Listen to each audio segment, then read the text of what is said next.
Since about last December, I lived with 4 other people in one of those really high Edinburgh flats, and we didn't have any money, and we were really cold, and we couldn't switch on the heating, and we were fighting all the time.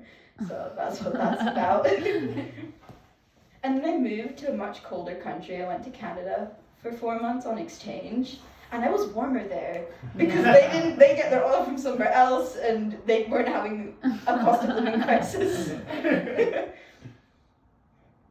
I don't have a garden, not one like my mom's. Instead, I have the city. Here, all that seems to grow is tension over rising bills and limescale in the kettle. Never thought I'd miss the sting of a nettle, but God, what I would give to reach for a clump of grass and spend the next hour scrubbing at my palms with dockweed leaves. Birds don't nest in trees here. From what I can see, they chatter away on the telephone poles, granite windowsills. We're in a vintage soapbox, a once-was tenement. Preservation laws forbid double glazing. The windows poorly guard an icy prison, and we all curse the buildings for having more governmental support than students. We shiver our way through the ember months. At 3 floors up, my laundry doesn't dry anymore. I sleep in more clothes than I left the house in. But at least we see the sunrise the way the birds do. Yes, at least we see the sunrise the way the birds do. These months are always cold, but they were cold like a friend. A nippy wee thing, a domesticated at least. It would only nibble at my fingers when I fell asleep. Now, it's grown up into an awful thing. A horrible dog named Winter that belongs to no one, feasts at every doorstep of every broke student in town, taking no prisoners and everyone's gas money. Snaps all through the night and howls till March. Nothing's coming up from the plant pots on the sill. September's.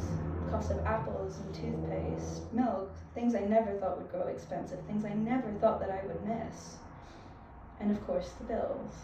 They keep rising, rising still. And when the harvest comes, will we last long enough to burst from this dead soil, moaning and muttering and gasping for coffee? I think spring will be the night of the living students. When March rolls over with a reluctant crunch, we'll get our sunglasses out and sink our rolls into the interrail, sun ourselves silly on windowsills, watching the world enjoy the sun. Imagine it. Down below, some kids are vaping. Mango strawberry smoke lingers in trails. Your ice cream is dripping down your arm. And the dog named Winter naps in my lap, docile. And I'm reaping the fruits of our cold labor. And maybe, later, me and the dog will be swaying to music at the bar, harmonizing to the busker with the Jesus hair and a lumberjack beard. Maybe I'll pick it up and whisper in its ear. You are, without a doubt, a massive raging bitch.